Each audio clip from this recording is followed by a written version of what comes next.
Une jeune fille aux cheveux roses et aux grands yeux verts, vêtue d'une jolie robe gris foncé, flotte dans les airs.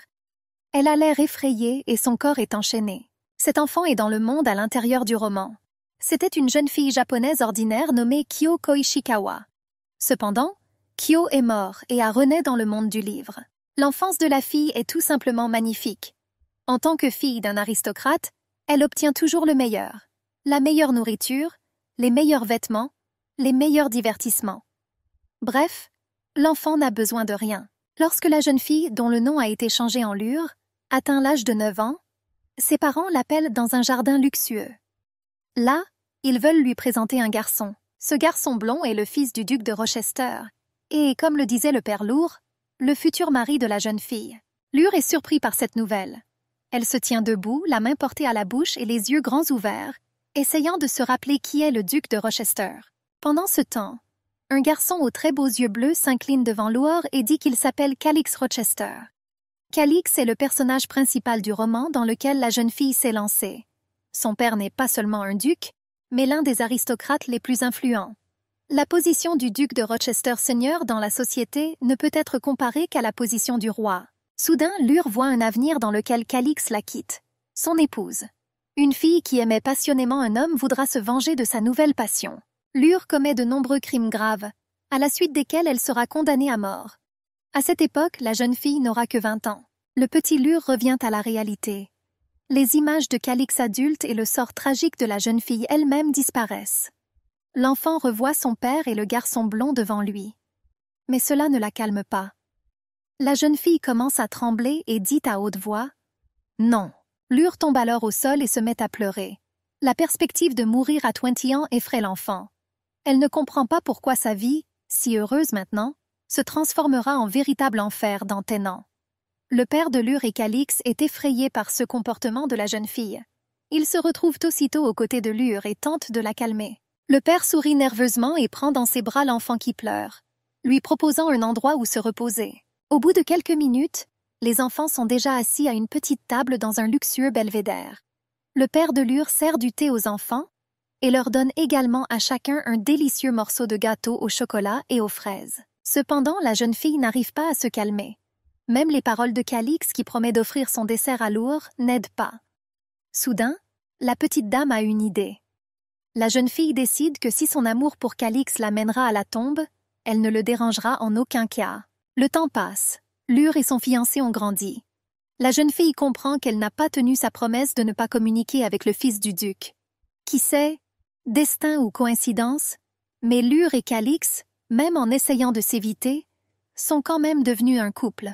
La fille dit que son plan n'a pas fonctionné à cause de l'incroyable magnétisme du gars. Sa voix douce, sa popularité parmi les autres, sa richesse et sa sensibilité peuvent faire perdre la tête à n'importe quelle fille. Par une chaude soirée, son amant s'est mis à genoux, a tendrement embrassé sa main fragile et lui a proposé de passer la nuit avec lui. En regardant dans ses yeux d'un bleu profond et en entendant sa voix mielleuse, la jeune Lure ne put s'empêcher d'accepter cette proposition. Plusieurs heures se sont écoulées. La jeune fille, vêtue uniquement d'une légère robe blanche, est assise dans la chambre du fils du duc. Ses yeux s'écarquillèrent en réalisant ce qu'elle avait fait. Malheureusement, le roman sur le destin tragique de Lure qu'elle est en train de lire dit également que la jeune fille passera une nuit avec son amant. La jeune femme est à la fois agacée et effrayée par le fait que sa vie répète l'intrigue du roman. Elle voulait attendre l'apparition de la fille avec qui Calix devrait la tromper et lui donner le garçon. Mais le destin, comme vous pouvez le constater, en a décidé autrement. Cependant, Lure ne va pas le supporter. Elle lance avec colère ses yeux verts et se dit qu'elle ne deviendra en aucun cas une criminelle. Si l'on en croit le roman sur la vie d'une fille, il ne reste qu'un mois avant l'apparition du personnage principal. La jeune femme décide de prendre les choses en main et de rompre tout lien avec le fils du duc. Lure réfléchit à la manière de procéder. Diverses options viennent à l'esprit de la jeune fille, même s'échapper. La jeune femme était tellement absorbée par ses pensées qu'elle ne remarqua pas qu'elle n'était pas seule. Clarix est entré dans la chambre il y a quelques secondes. Il entendit les paroles de la jeune fille. Le gars serre les dents sous l'insulte et demande à la fille ce qu'elle dit. Clarix s'approche de la mariée, pose ses mains sur ses épaules et dit d'un ton bouleversé « Est-ce que tu me détestes ?» La jeune fille a l'air surprise par l'apparition soudaine du garçon. Alors elle s'exclame sous le choc « Calix !» Cependant, Le fils du duc ne va pas laisser Lure partir si facilement. Il demande à la jeune fille comment elle se sent. À ce moment, la jeune femme se sent coupable devant le garçon pour ses propos. Après tout, il la traite bien et ne mérite pas d'entendre que sa fiancée veut s'enfuir. À la fin, Lure rassemble ses pensées, détourne le regard et, en roulant une mèche de cheveux roses sur son doigt, dit au marié que tout va bien et qu'elle était juste excitée. L'expression du garçon s'adoucit immédiatement. Il retire ses mains des épaules de la jeune fille et dit qu'il est également inquiet. Lure comprend que son projet de se comporter froidement avec Clarix a encore une fois échoué. Puis le garçon, qui ressent un soudain élan de tendresse, prend sa fiancée dans ses bras et, regardant Lure droit dans les yeux, lui dit qu'il l'aime. La jeune fille répond « Moi aussi, je t'aime ». Les larmes coulent sur les joues de Lure. Le cœur de la jeune femme continue de fondre. Clarix dépose doucement la mariée sur le lit et promet d'être douce avec elle. Lure, comme hypnotisée, continue de regarder le visage du gars et décide de s'autoriser à passer une nuit avec lui. La jeune femme se dit que cela ne devrait durer qu'une nuit, après quoi elle restera éloignée du garçon. Cependant, Lure, serrant fort le marié dans ses bras et respirant son parfum, se rend compte qu'elle veut que cette nuit dure pour toujours. Il pleut dehors. Cela faisait 3 semaines depuis la première nuit de Calix et Lure. La fille, comme promis, essaie honnêtement d'éviter le gars. La demoiselle ne répond pas à ses lettres et lui refuse des rendez-vous. En un mot, Lure fait tout pour éloigner Clarix d'elle. Et avec lui l'avenir malheureux qui attend la jeune fille si elle et le fils du duc sont ensemble. Cependant, le gars n'abandonne pas et malgré le fait que la fille l'ignore, il continue d'essayer d'attirer son attention de différentes manières. Par exemple, ce jour-là, Lure a reçu de son amant jusqu'à 5 bouquets de belles fleurs jaunes. C'est avec ces fleurs dans les mains que la jeune fille s'assoit dans sa chambre et pense à Clarix. Soudain, la jeune femme se souvient que dans le roman dont l'intrigue correspond à sa vie, le fils du duc n'a pas fait preuve d'un tel entêtement envers Lure. La jeune fille tord dans sa main une fleur jaune déjà fanée du bouquet que lui a offert Clarix et soupire bruyamment. Elle ne sait pas quoi faire de tout ça. Alors Lure met la fleur de côté, relève la tête et se demande si elle a pu changer l'intrigue du roman, et donc sa vie, par sa froideur envers le marié. Mais ensuite la jeune femme regarde la page du livre où elle est elle-même malheureuse, et se rend compte qu'elle ne peut pas changer les points principaux de cette histoire. Il n'y a aucun moyen d'éviter une mauvaise fin. Une image terrible apparaît dans l'imagination de la jeune fille. Un jour de pluie, un cimetière où se sont rassemblées de nombreuses personnes avec des parapluies. Calix est assis près d'une petite tombe modeste et pleure amèrement. Peu importe à quel point la jeune fille essaie d'éviter le fils du duc, le destin les réunira toujours. Lure revient alors à la réalité, pose sa main sur la table et appelle bruyamment sa servante, Annie. Une fille aux cheveux noirs et aux yeux gris regarde dans la pièce et demande « M'avez-vous appelé, madame ?» La femme de chambre suppose que la jeune fille voulait qu'elle apporte un stylo et du papier. La jeune fille ouvre grand les yeux et dit fermement à la servante de brûler toutes les lettres du fils du duc. La servante est choquée car, au cas où, elle a gardé toutes les lettres du fiancé de Lure. Et maintenant la jeune fille veut les détruire. Cette fille ne fait pas attention au visage choqué de la servante et continue de parler. Elle ne souhaite plus recevoir de cadeaux du duc de Rochester. La servante est encore plus surprise. La femme de chambre tente alors de contredire provisoirement Lure. Elle dit qu'il vaut peut-être la peine de tout réfléchir d'abord et de ne pas prendre de décision hâtive. Cependant, Lure, croisant les bras sur sa poitrine, lui coupe la parole et lui dit que tout a déjà été décidé. Mais dans son âme, la jeune femme est confuse. La fille ne comprend pas pourquoi elle se sent triste si elle fait tout correctement. Soudain, une voix devant la porte de la chambre sort la jeune femme de ses pensées et lui annonce que le jeune duc de Rochester est venu vers elle, qui a très hâte de la voir. La fille commence à devenir nerveuse. Elle n'était en aucun cas prête à ce que Calix se présente chez elle.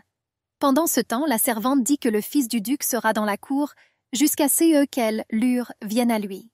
Les yeux de Lure s'écarquillent sous le choc et elle serre les poings sur sa robe. Un tel entêtement de Calix la choque. Ensuite, la jeune femme regarde par la fenêtre et pense que ce n'est pas une bonne chose de laisser le duc rester longtemps dans la froide cour d'automne. Lure se retourne brusquement et court vers la porte. Le domestique essaie de l'arrêter, mais la jeune fille n'entend personne. Toutes ses pensées étaient remplies de Calix, qui peut attraper froid à cause du mauvais temps. La jeune fille court dans un couloir luxueux et se met un peu en colère contre le jeune Greyzog, en se disant qu'il a perdu la tête. Les mains fragiles de Lure touchent la lourde porte qui donne sur la rue, avec l'intention de l'ouvrir. La fille est désolée. Elle a finalement osé repousser Calix, mais il s'accroche toujours à elle. La jeune fille cligne avec colère de ses yeux verts. Une seconde plus tard, la demoiselle ouvre la porte et dit avec colère « Calix, je te l'avais bien dit !» Le gars ne fait pas attention à la colère dans la voix de la mariée et est heureux de s'être enfin rencontré. Le fils du duc est tout mouillé mais satisfait. Il sourit avec lassitude mais doucement et dit à Lure qu'elle lui a beaucoup manqué. La fille, voyant à quel point Calix est sec, lui demande avec enthousiasme si tout va bien avec sa tête et ce qu'il fera s'il attrape froid. Le garçon, devenu un peu plus sérieux, baisse la tête et dit à la mariée de ne pas s'inquiéter, car pour la protéger, lui, Calix, endurcit son corps chaque jour. Mais après ce discours pathétique, le fils du duc lève la main sur son épaule et, détournant le regard, dit qu'il fait vraiment frais dans la cour. Lure, dont les nerfs sont brisés, crie après le garçon, lui demandant pourquoi il n'a pas mis sa cape. Ensuite, la jeune femme ordonne aux domestiques de préparer du thé chaud et des serviettes pour l'invité mouillé. 2 jeunes servantes s'inclinent devant elle et vont exécuter l'ordre. Lure prend la grande main de Calix dans la sienne et l'invite dans la maison. Certes, dans ses pensées, la jeune fille souhaite avant tout que le fils du duc la laisse tranquille. La jeune femme et le garçon sont déjà dans la pièce chauffée par la cheminée. Lure se tient derrière Calix et dit que ces visites inattendues commencent à l'ennuyer. Même la servante de la jeune fille commence à craindre le jeune duc têtu. Soudain, Calix arrête la fille. Il dit qu'il sait très bien que Lure ne l'éviterait pas sans raison. Calix se lève du canapé, s'approche de la jeune fille et lui demande de parler de cette raison. La jeune femme, voyant le torse nu du garçon sous sa veste déboutonnée, soupire. La jeune fille est inquiète. Sa bouche baisse et ses yeux se mettent à courir. Lure n'avait qu'une pensée en tête. Calix comprenait tout. Pendant ce temps, le gars, qui n'a pas encore reçu de réponse de la mariée, essaie de deviner lui-même la raison. Calix demande s'il l'a blessé la nuit où ils ont dormi. Lure, tremblant un peu, dit « Non ». Le jeune duc dit « Alors pourquoi me détestais-tu » La jeune fille baisse la tête d'un air coupable, saisit la robe avec ses mains et parle d'un ton étouffé de l'erreur des paroles de Calix. Mais dans son esprit, Lure ne sait pas comment expliquer au garçon têtu qu'elle est en danger de mort à cause de son amour pour lui. La jeune fille saisit sa robe et dit « Je suis désolée, Calix ». Soudain, le garçon pose à la jeune femme une question à laquelle elle ne s'attendait pas du tout. « Peut-être veux-tu épouser un prince ?» Les yeux de Lure s'écarquillent de surprise et demande « Quoi ?» Elle ne comprend pas ce qu'est le prince et pourquoi Calix en a parlé avec elle.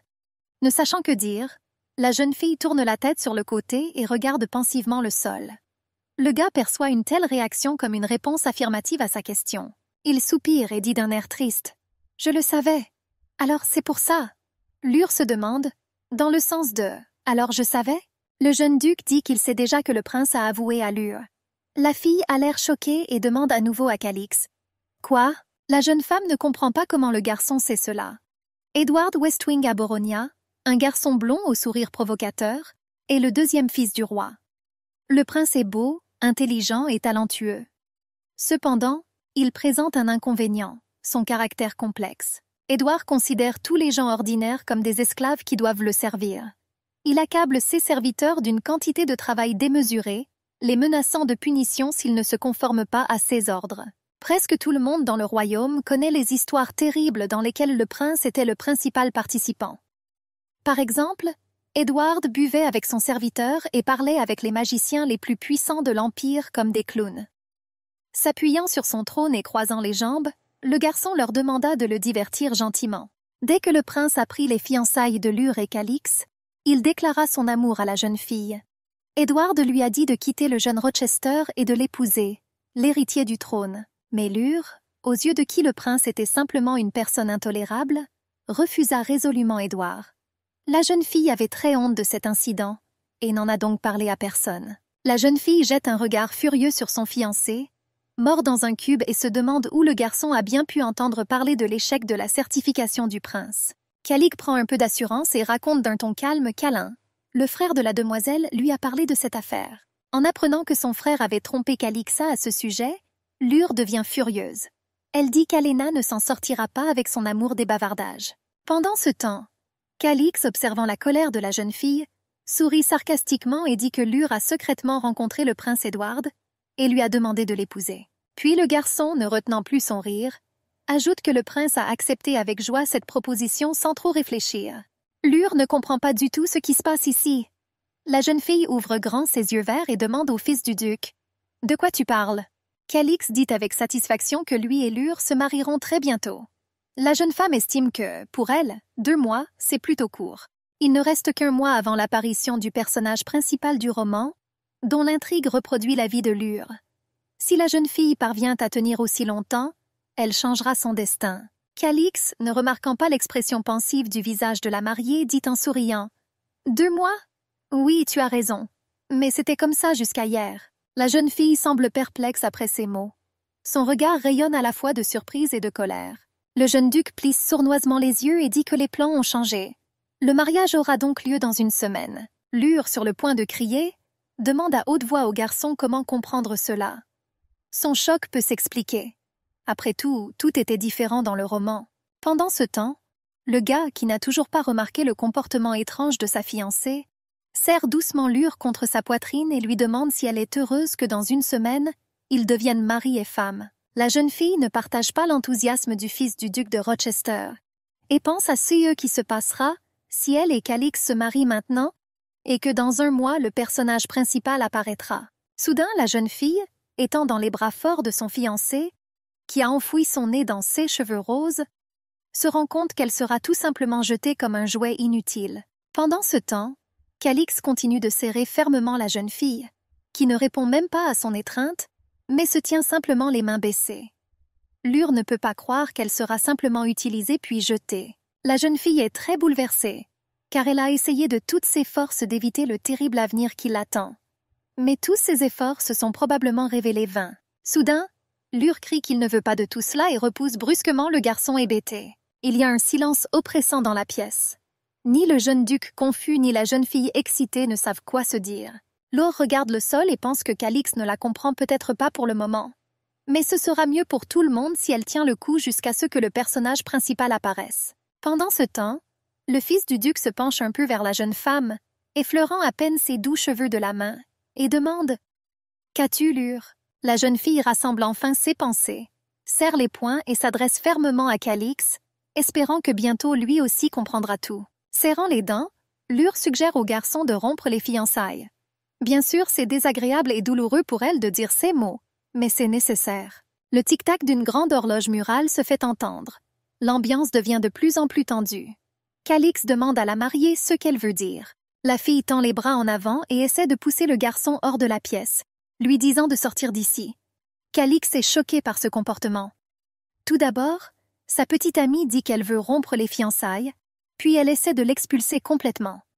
Lure, presque les larmes aux yeux, supplie le jeune duc de l'oublier. Mais Calix dit qu'il ne peut pas le faire. La jeune fille ouvre grand la bouche de surprise. Elle ne sait pas quoi faire. Le fils du duc regarde tout sauf Lure et continue de dire qu'il ne peut pas simplement prendre et quitter sa petite amie. Il s'approche résolument de la jeune femme et la serre fort dans ses bras en lui disant qu'elle, lourd et clé, n'appartient qu'à lui. La jeune fille elle-même est tellement choquée qu'elle ne peut même pas bouger. La jeune fille lève ses yeux verts brillants vers le marié et dit d'un ton bas et pitoyable « Calix ?» Le garçon n'entend pas ces mots et murmure à l'oreille de Lure qu'il ne la donnera ni au prince ni à qui que ce soit d'autre. Puis il serre les cheveux de la jeune fille avec ses doigts et, touchant le dessus rose de son nez avec son nez, dit qu'il ne laissera pas sa fiancée s'enfuir. Lure commence à être effrayée par le comportement de ce garçon. Ce n'est plus le Calix qu'elle connaissait auparavant. La fille s'appuie contre la poitrine du garçon, plisse les yeux et, soupirant doucement, dit qu'elle a peur. Calix continue silencieusement de serrer la jeune femme dans ses bras. Il pleut dehors. Lure est allongée sur un lit dans une des pièces de la maison Clay. La jeune fille pense que ce diable, Calix Rochester, est tout simplement obsédé par elle. Mais le problème n'est même pas là, mais dans le fait que la jeune femme ne comprend pas la raison de cette obsession. Le garçon, tenant fermement les mains de la jeune femme et la regardant directement dans les yeux, tout cela, dit calmement mais résolument se souvient de la visite de Calix et Lure dont elle ne sait toujours pas s'éloigner. Le fils du duc ajoute alors qu'ils n'ont pas d'autre choix. Leur mariage est un destin qui ne peut être changé. Lure est silencieuse, mais sa tête est complètement en désordre. Elle se mord la lèvre et pense que Calix ne sait pas exactement ce que ce destin signifie pour elle. Cette fille ne peut pas surmonter ses sentiments sincères pour le jeune duc de Rochester, et le serre dans ses bras en pensant que si ce n'était pas le destin, elle ne le repousserait pas. Lure imaginait quel genre de vie elle et son amant auraient pu vivre sans ce destin compliqué et l'intrigue du roman. Ils pourraient profiter d'une vie heureuse. Ils formeraient un couple magnifique et heureux. Ils pourraient se promener, passer du temps ensemble sans aucun souci. Malheureusement, cela ne peut pas être une réalité. Lure lui libéra la main. Et même si elle souffrait, il n'y avait pas d'autre issue. Ce n'est qu'ainsi qu'elle pourrait changer la terrible intrigue du roman. Elle savait très bien que dans un mois elle serait abandonnée. Elle imaginait ce que ce serait à genoux de demander grâce à Calix et à sa nouvelle épouse, et elle ne voulait pas de cela. Jamais. L'aristocrate ne voulait plus divorcer de son mari à l'avenir. Je ne voulais pas devenir voleur. Des pensées sur l'engagement politique de la classe supérieure de la population tourbillonnèrent dans sa tête. Des images des visages noirs de toutes les personnes présentes à ces mariages et des mariées elles-mêmes sont apparues. Au début, tout va bien. Tout le monde est content et admire le jeune couple. Mais plus tard, quelqu'un triche inévitablement et le mariage se rompt, causant de terribles souffrances. De plus, la jeune fille savait quelle rumeur se répandrait à son sujet à cause de la trahison de son mari. Tout le monde chuchotera et discutera de la fille. La société ne se soucie pas de savoir qui est à blâmer, car une mauvaise réputation retombera sur la femme. Assise dos à elle, Lure réfléchit à la raison pour laquelle elle avait un tel sort. Dieu doit la détester, car comment expliquer autrement ce qui se passe dans sa vie? Bien que la situation d'une jeune fille ne puisse pas être qualifiée de vie, c'est ça l'existence, et il n'y a aucun moyen d'en sortir. Lure tomba sur le lit. Elle pensait même à s'échapper la nuit. Mais elle n'avait nulle part où aller, ni que faire à l'avenir. Comment vivre après s'être échappée, se cachant jusqu'à la fin de ses jours? La jeune fille a expiré et a décidé qu'elle avait besoin de manger, car ces expériences la fatiguaient. Comme pour lire dans les pensées de l'hôtesse, un domestique entra dans la pièce. Elle a apporté une collation de fin de soirée, et Lure a vraiment apprécié. Elle envoya immédiatement la femme de ménage dans les chambres. La servante, une gentille fille, rapporta que ses plats préférés avaient été préparés sur ordre du marquis. Mademoiselle va désormais goûter aux choses les plus délicieuses. Lure jeta un coup d'œil à la table de nourriture. Il y avait vraiment tout ce qu'elle aimait. Sandwich, tarte sucrée et viande de faisan, tout pour le bonheur. Après la nuit passée avec Calix, Lure a développé un appétit sauvage. Elle n'en avait jamais assez. Il est évident que son père s'inquiète pour elle s'il lui ordonne de préparer une collation pour le soir. Elle aimait ça. De telles pensées réchauffaient l'âme et donnèrent l'espoir du meilleur. Elle était reconnaissante envers son père et l'aimait beaucoup. La servante interrompit les pensées de la jeune fille. Elle a dit qu'elle avait légèrement assaisonné les plats et qu'ils étaient devenus plus savoureux et plus copieux. Les yeux de Lure s'illuminèrent parce qu'elle avait effectivement très faim. Avec un air triste sur le visage, la jeune aristocrate s'assit pour dîner. Elle pensait qu'elle voulait juste de la viande de faisan et était satisfaite de la collation. La jeune fille a également décidé qu'elle devait manger plus pour être de meilleure humeur. J'ai réfléchi une seconde. Elle n'aimait pas quelque chose dans la viande. Cela avait un goût étrange. Lure supposait que cela aurait pu mal tourner. Mais d'un autre côté, la nourriture avariée n'a jamais été stockée dans le manoir du marquis. Lure se sentit soudain trop mal. Son ventre lui faisait mal et elle commençait à avoir la nausée. Cela a surpris le jeune aristocrate, car cela ne s'était jamais produit auparavant. Elle attrapa la table. Des ustensiles et une statuette d'ange en tombèrent brusquement et avec un grand fracas. Calix regardait en silence la statuette de l'ange brisée. Sa silhouette se détachait comme une ombre noire sur le fond de la pièce éclairée par la lune. Il ramassa les débris de la décoration cassée. Le tenant dans ses mains, il réfléchit à son destin et à la raison pour laquelle tout dans sa vie s'était déroulé ainsi. Cela l'a troublé et opprimé. En tenant l'aile cassée contre sa poitrine, le garçon ne comprenait pas où il s'était trompé. Après tout, son plan était parfait. Il ne pouvait pas se tromper. Alors pourquoi tout se passe-t-il ainsi?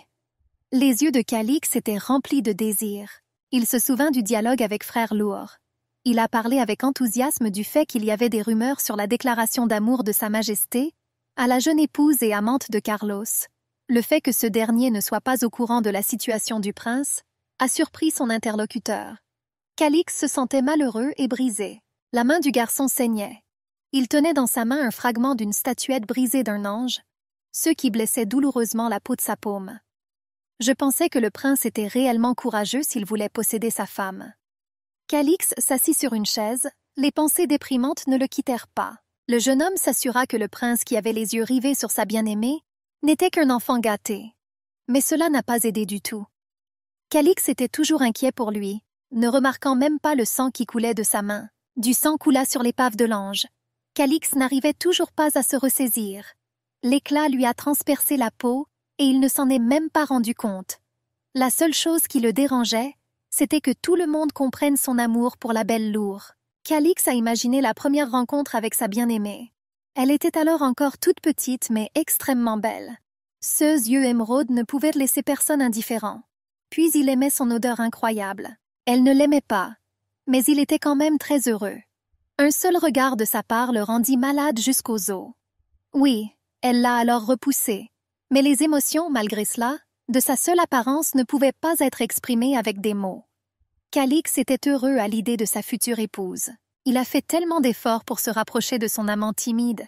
Elle l'évitait, se cachait, mais il n'abandonnait pas. Je rêvais d'attirer l'attention.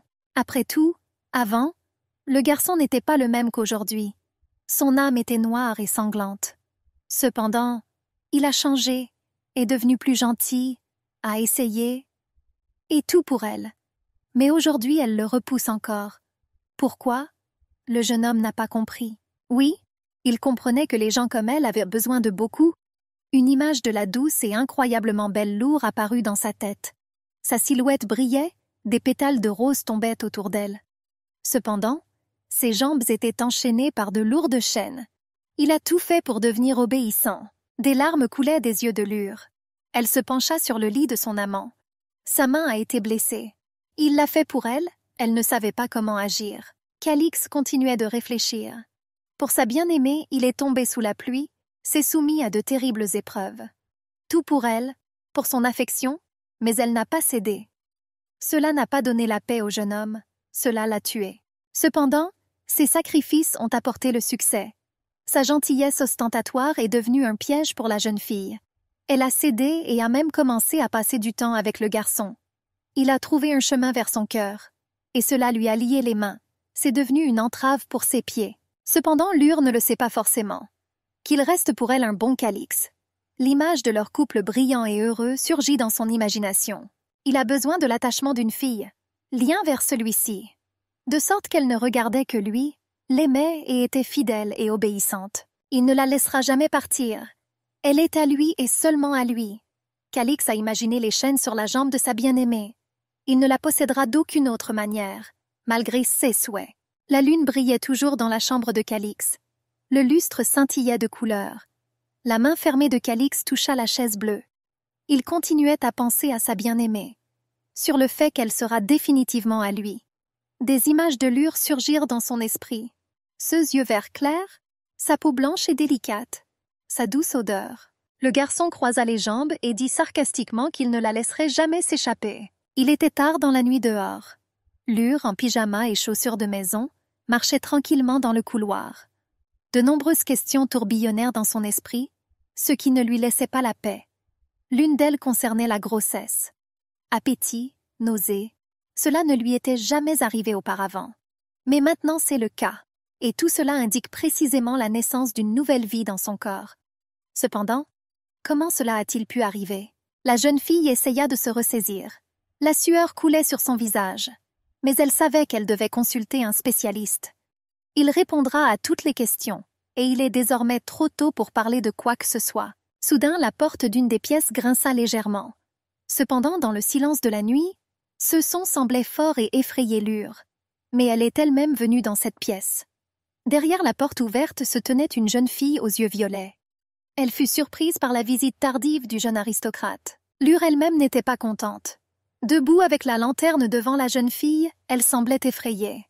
Mais en même temps, elle avait envie de pleurer. Alice s'est adressée à l'interlocuteur Lure. À peine prononcés les mots, l'invitée a déclaré qu'elle était enceinte. L'incompréhension et la peur apparurent sur son visage avec une grimace lumineuse. Lure était assise en face de son interlocuteur. Elle était prête à lui raconter ce qui s'était passé. Il lui était difficile de parler, mais elle essaya quand même. La jeune fille aux yeux violets écoutait attentivement le malheureux invité. Même elle ne pouvait cacher ses propres émotions. La nouvelle l'a également troublée. Elle a été choquée et n'arrivait pas à y croire. La sueur coulait de son visage. La seule question qui inquiétait, Est-ce vraiment du duc de Rochester? La jeune fille commençait à se mettre en colère. Les émotions se sont remplacées. Elle a réprimandé Lure en disant qu'ils ne sont même pas mariés et que c'est complètement faux. Mais elle n'était pas si mauvaise. Au lieu de cela, elle a répondu avec des souvenirs agréables que c'était arrivé par accident, involontairement. Alice n'arrivait pas à trouver les mots. Elle a supposé que les nausées de Lure étaient liées au stress et non à la grossesse. Bien sûr, cette condition se manifeste différemment chez chacun. Mais dans tous les CA, les symptômes d'un aristocrate sont trop précoces. Le médecin l'a invité à se soumettre à un examen. Après tout, c'est le seul moyen de vérifier l'état de son patient et découvrir ce qui lui arrive réellement. Lure fut choquée, mais accepta. Elle voulait connaître la vérité. Alice s'approcha de la table, où un diamant de forme étrange brillait d'une lueur bleue. Elle a expliqué qu'il s'agit d'un artefact magique qui effectue des examens avec précision et détecte toutes les maladies, affections et diagnostics. Le médecin a pris la main de la patiente et a fait une légère piqûre de la peau pour lui prélever du sang. Lure ressentit une douleur désagréable pendant une seconde, mais elle passa rapidement. Elle expliqua à la jeune fille que si l'artefact devenait rouge, cela signifierait qu'elle était enceinte à 99%. Ture se tendit, la sueur coulant à nouveau sur son visage. En même temps, elle voulait connaître la vérité, mais en avait peur. Pendant ces secondes, lorsque des gouttes de sang tombèrent sur l'artefact, la jeune fille avait le temps de réfléchir à ses actions si elle apprenait la grossesse. Plus précisément, elle ne savait pas quoi faire dans un tel cas. Absolument. Après tout, elle savait que dans un mois, Calix rencontrerait Seiya et tomberait amoureux d'elle. Dans ce cas, elle sera un fardeau pour son dos. Ensuite, le marié la détestera, elle et leur enfant. La fille ne voulait pas de ça. Elle était inquiète et comprenait pourquoi elle avait un tel sort. S'ils divorcent alors qu'elle a un enfant dans son ventre, ce sera une honte pour le reste de sa vie. Pour elle et son petit ou petit... J'imaginais l'image d'un couple heureux et moi malheureux à côté d'eux. Dans de telles circonstances, Lure détestera Calixus et son épouse. Elle voudra les tuer en tant que voleuses, comme dans le roman original. Cela lui faisait peur et la dérangeait. Cela ne pouvait pas arriver, car de nombreux efforts ont déjà été déployés pour rendre les choses complètement différentes. Pendant que le médecin procédait à l'examen, tournant le dos à la patiente, elle ne parvenait pas à se contrôler. Soudain, Alice se tourna vers la jeune fille. Elle a été émue. C'est devenu encore pire et plus effrayant. Maintenant, son sort va être décidé. L'artefact est devenu rouge vif. La lumière qui en émanait illuminait toute la pièce, et il continuait à rougir. Le visage effrayé et en sueur, le médecin a dit à Lure qu'il semblait qu'elle était enceinte après tout. La jeune fille était abasourdie. Elle ne pouvait pas prononcer un mot. Pires attentes sont devenues réalité. Lure tomba sur le lit et essaya de se ressaisir. Mais elle ne pouvait pas le faire. Elle imaginait déjà son destin futur. Comment elle sera moquée et moquée. Elle sera détestée. Sa vie sera ruinée. Encore ce rêve. Elle l'avait vu si souvent qu'elle y était habituée. Lure tient la main d'une petite fille blonde. C'est son enfant. Mais soudain, le petit est emmené. Leurs mains sont coupées et l'enfant est tiré en arrière par un homme dans une ombre noire. Lure proteste mais ne peut rien faire. Son cœur se brise de douleur. Au lieu de cela, l'homme, dont le visage est clairement visible, « Calix » dit à la jeune fille que la femme à côté d'elle n'est pas sa mère. L'enfant résiste mais ne peut rien faire. Une femme vêtue d'une robe blanche comme neige dit à l'enfant qu'elle est sa vraie mère. Elle avait les cheveux noirs et les yeux de la même couleur que ceux de la jeune fille. À son tour, Lure a crié que l'enfant était le sien. Cependant, personne n'a entendu cela. Assis misérablement par terre, le jeune aristocrate accusait Calix et son nouvel amant. Elle a été blessée par une telle trahison. En regardant la divorcée vêtue d'une robe blanche, Lure lui a reproché tous les problèmes et l'a appelée. « C'est de ta faute, tout ça à cause de ton apparence ?» crie la malheureuse jeune fille. Sous le voile, une femme en robe blanche serrait les dents avec colère. Elle ne pensait pas être responsable des ennuis de Lure. Ses yeux brillaient. Elle a dit qu'elle était une sainte et que le Dieu Finis lui avait donné le bonheur. Il l'a bénie parce qu'elle le méritait. Tandis qu'elle plongeait dans Calix, elle n'arrêtait pas de parler. Elle affirmait que tout dans ce monde avait été créé juste pour elle. Et même Calix et son avenir lui appartiennent. Elle regarda avec dégoût Lure, qui était assis par terre en haillons et dit qu'elle était malheureuse et qu'elle se trompait énormément. Tous ses efforts ont été vains. car l'intrigue et le destin ne peuvent être modifiés. Son destin est le malheur, les larmes, le chemin du succès. Il n'y a rien dans ce monde qui appartient à Lure. La scène est soudainement devenue effrayante et effrayante. Une jeune aristocrate était attachée à un poteau. Autour d'elle se trouvait une épine qui blessait sa peau délicate. Le soleil se levait à l'horizon, mais Lure n'était pas destinée à le voir. Après tout, elle mourait dans d'atroces souffrances et les oiseaux attendaient déjà sa mort. La jeune fille ne comprenait pas pourquoi un tel sort lui était arrivé. Elle avait peur, elle ne voulait pas mourir. Cependant, sa culpabilité était liée à l'attaque survenue pendant les vacances. L'aristocrate voulait la tuer, et c'est impardonnable. Son destin est de mourir dans le feu, et ils ont déjà commencé à l'éclairer. De longues heures de tourments à la fin fatale l'attendaient. Ce n'est qu'ainsi que ces voleurs pourront gagner la miséricorde de Dieu et son pardon. Elle avait peur, ses yeux brûlaient. Elle a imaginé l'image de Calix, ses yeux bleus, ses cheveux blonds. Le feu étant allumé, il s'approcha lentement de Lure. Elle souffrait, elle criait, mais personne ne s'en souciait. Personne n'a été gêné, car c'est ce qu'elle doit et son paiement. « Pourquoi ai-je besoin de tout cela ?» cria le malheureux dans une agonie mortelle. Des images sont apparues dans son imagination. Elle a vu un enfant regarder les larmes de sa mère et lui demander de ne pas pleurer. La petite fille a assuré qu'elle sauverait sa mère. Elle s'inquiétait pour elle, voulait serrer dans ses bras son bien-aimé. « Madame, madame !» entendit Lure. Elle ouvrit rapidement les yeux. Comme c'était bon qu'elle ait été réveillée et que ce terrible rêve se soit terminé. Elle se sentait mal, effrayée. Des sueurs froides coulèrent sur son visage. Le domestique se tenait anxieusement près du lit de la salle. Elle tenait une serviette dans ses mains et essayait de l'aider. Elle s'inquiétait pour la jeune fille, lui posait des questions sur le rêve et sur ce qui s'était passé en général. Cependant, Lure ne pouvait pas dire un mot. Elle avait toujours peur. Elle ne comprenait pas ce qui s'était passé et qui l'avait dit. Cependant, elle se ressaisit rapidement et répondit qu'elle ne se souvenait de rien. Elle demanda à lui servir son thé, essaya de se calmer. Un bruit est venu du couloir. La porte de la chambre de l'aristocrate s'ouvrit. Des servantes et des domestiques se tenèrent derrière eux. Lure se dit que tout le monde était très occupé. Cela la surprise. Les servantes portaient des serviettes et des draps à la main et étaient jumelées à des personnes âgées en fonction de leur rang. Tout le monde courait quelque part, inquiet, essayant de faire quelque chose rapidement. La servante de Lure, Annie, était surprise que sa maîtresse ne sache rien. Tout en versant du thé, elle raconta au jeune aristocrate les derniers événements. Il s'avère qu'un jour férié est apparu dans la ville. Lure était abasourdie. Ses yeux s'écarquillent. Elle semble avoir déjà tout compris. Elle se sentit soudain malade. Elle attrapa une chaise. La femme de chambre lui demanda de s'asseoir et d'attendre le thé chaud. Cela aurait dû aider. Mais Lure comprit que rien ne l'aiderait. La jeune fille réfléchit aux paroles du serviteur. Elle comprenait que cela arriverait tôt ou tard, mais elle ne parvenait toujours pas à réaliser que c'était vrai. Que les vacances sont vraiment en ville et que bientôt des épreuves difficiles l'attendent. Lure se couvrit la bouche avec sa main. Cette nouvelle était trop terrible pour elle. Que doit-elle faire maintenant? Comment doit-elle agir?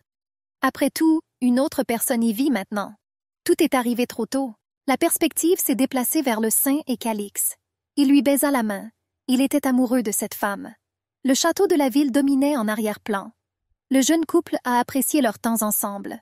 Cependant, dans le roman original, cette femme n'était censée apparaître qu'au bout d'un mois. Cela a surpris et déprimé Laure. Elle repensa à Calix. Elle se demandait ce qu'il faisait maintenant. Il ne lui était toujours pas indifférent. Peut-être qu'il l'a déjà rencontré. Peut-être qu'il est même tombé amoureux au premier regard. Tout cela n'a pas donné la paix à la jeune fille. Elle se mordit nerveusement la lèvre. Il lui semblait que ses sentiments pour lui n'étaient pas si forts. Comment peut-elle être jalouse de lui? Que faire à ce sujet? Tout cela n'est pas du tout correct. Ce n'est que lorsqu'elle imagine son fiancé dans les bras des autres que son cœur se brise. C'est un fardeau écrasant. Lure a imaginé l'image de Calix et a pensé qu'elle était idiote. Elle essayait de toutes ses forces de l'éviter, l'insultait avec cruauté et froideur. Mais il est désormais trop tard pour réfléchir aux conséquences. Vous ne changerez plus rien. Est-ce que Calix la quittera vraiment? Ces pensées tuaient lentement la jeune fille. Les larmes coulèrent presque de ses yeux. Oui, elle savait que tout se passerait ainsi. Elle connaissait l'intrigue, a essayé de tout changer, mais rien n'a fonctionné. Et maintenant, elle souffre tellement. C'est un fardeau trop lourd. Lure ne savait pas comment se sortir de cette situation. Il n'était pas là. Elle ne croyait toujours pas qu'elle ne valait rien aux yeux de Calix et qu'elle ne signifiait rien pour lui. Cela ne leur rentrait pas dans la tête. Mais soudain, elle fut distraite. Elle se tourna vers la fenêtre. Quelque chose là-bas l'intéressait. Oiseau. Oiseau bleu. La jeune fille le regarda ainsi que ses actions. Elle ouvrit la fenêtre, espérant que la créature bleue entrerait dans la pièce.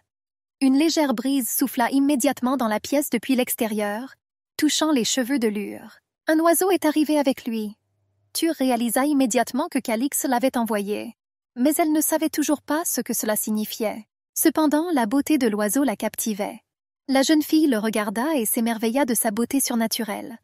De plus, ses sentiments étaient remplis de pensées sur Calix, ou plutôt de son amour pour lui. Après tout, Lure était presque sûre que son amant était parti à la rencontre du saint. Cependant, il s'avère que ce n'est pas le cas, donc tout n'est pas si mal. Peut-être que l'intrigue peut encore être modifiée et que Lure ne subira pas un sort terrible et une mort à l'agonie. Si Calix a envoyé l'oiseau, cela signifiait quelque chose. La jeune mariée toucha l'oiseau qui volait vers elle. Elle pensait que Calix pensait peut-être encore à elle. L'oiseau s'est posé sur la main de la jeune fille, et cela lui a donné encore plus d'espoir de confirmer ses pensées. Et même avant cela, dans le roman original, Calix ne lui avait pas envoyé d'oiseau. Alors, peut-être qu'ils pourront encore changer l'intrigue du roman et leur propre destin. Et Lure n'était pas non plus enceinte dans le roman. Tout cela signifiait définitivement quelque chose. L'oiseau regardait la jeune fille avec intérêt, et elle était toujours dans ses pensées. Elle a serré l'oiseau dans ses bras. Elle espérait que Calix ne la quitterait pas, que tout ira bien et qu'elle ne subira pas un sort terrible. Elle y croira, car c'est le seul moyen de changer la moindre chose. Cependant, elle doit d'abord rencontrer Calix. Parle-lui. En arrière-plan apparaissait un château et un château à proximité. Les gens marchaient dans la rue. La jeune fille se ressaisit rapidement et se rendit au château. Son objectif était de dire à Calix toute la vérité et ses sentiments pour lui. Elle ne se souciait pas du roman original. Elle voulait être avec Calix et pas autrement. Il fera tout pour cela. Même pas possible. Lure, vêtue d'une robe jaune, décorée et soulignée par un corset marron incroyablement beau avec un parapluie, s'approchait déjà du château.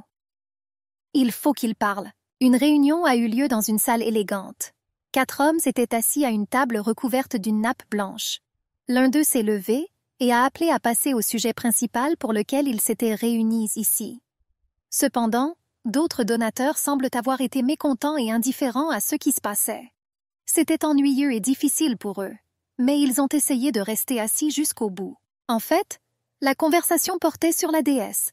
Après tout, la fille trouvée près de l'arbre divin dans le grand temple ne pouvait être qu'une déesse. De plus, ils attendent son apparition depuis longtemps. Et si les événements se déroulaient ainsi, cela vaudrait la peine d'organiser une célébration en l'honneur d'un si grand événement. L'homme assis à côté de l'orateur a déclaré avec une expression sérieuse qu'il était d'accord. Cette idée était vraiment importante et bonne. Un tel événement méritait d'être célébré et glorifié. Le chef présent à cette réunion, Calix, était également d'accord. Cependant, il n'était absolument pas intéressé à être dans la salle et à participer à la discussion. Il ne pensait qu'à le finir plus vite. Au lieu de cela, toutes ses pensées concernaient uniquement Lure. Il imagina son image, ses cheveux roses, ses yeux émeraudes, ce sourire incroyable. Elle était sa bien-aimée, et il voulait la rencontrer à ce moment-là. C'était la seule chose qui l'inquiétait. Cependant, le garçon essayait toujours de s'asseoir à la réunion, car c'était important et faisait partie de ses fonctions. Il a fait de son mieux pour écouter ses collègues, était d'accord avec eux et a même dit quelque chose. Mais tout cela ne l'intéressait pas du tout pour le moment. Le prince, qui était assis à côté de lui, remarqua l'état de l'aristocrate. Oui, il n'était pas non plus très content de ce qui se passait et rêvait de quitter la salle le plus tôt possible. Cependant, quelque chose l'a alarmé. D'une manière ou d'une autre, leurs fortunes avec Rochester n'étaient pas similaires. Il a essayé d'en découvrir la raison. Le duc de Rochester, s'adressa-t-il au garçon. Lui, à son tour, leva les yeux avec indifférence. Le prince posa en plaisantant une question sur les sentiments du duc. Il ne semblait pas beaucoup apprécier la réunion d'aujourd'hui et cela se voyait. De plus, l'employé était bien conscient de la raison d'un tel comportement, car tout le monde connaissait depuis longtemps l'épouse de Calix et son amour sans limite pour lui. Mais il s'intéressait aussi à autre chose. Ses yeux violets brillants brillèrent soudain.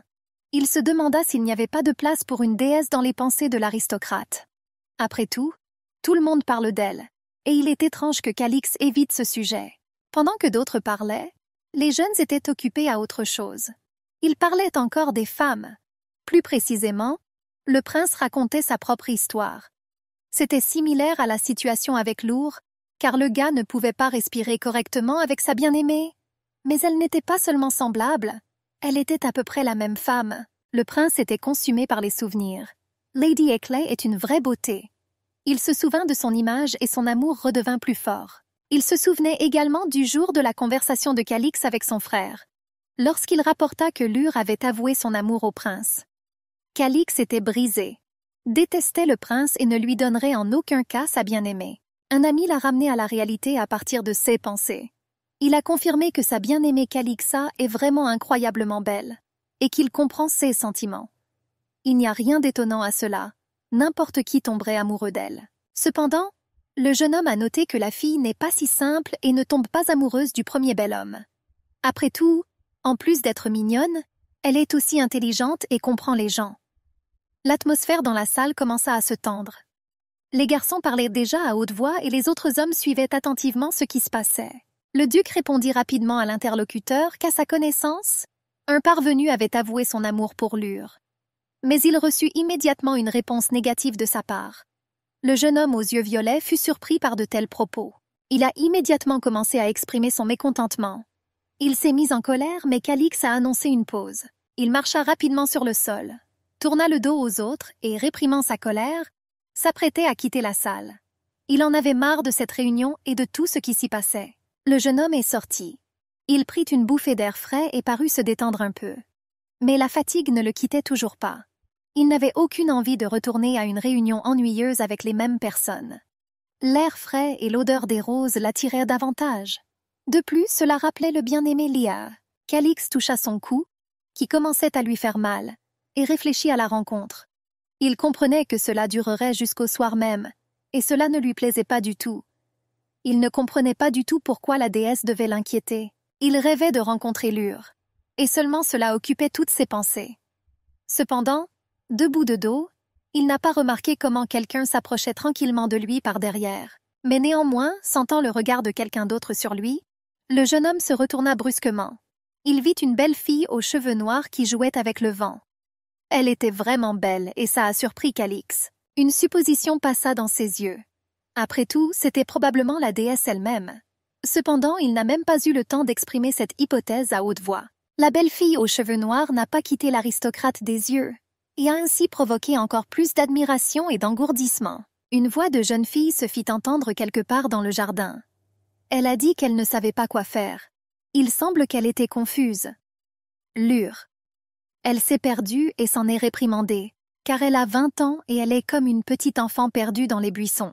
Elle essaya de s'avancer quelque part, de chercher une issue, mais elle ne comprenait toujours pas la vocation de ce jardin, qui appartenait au prince.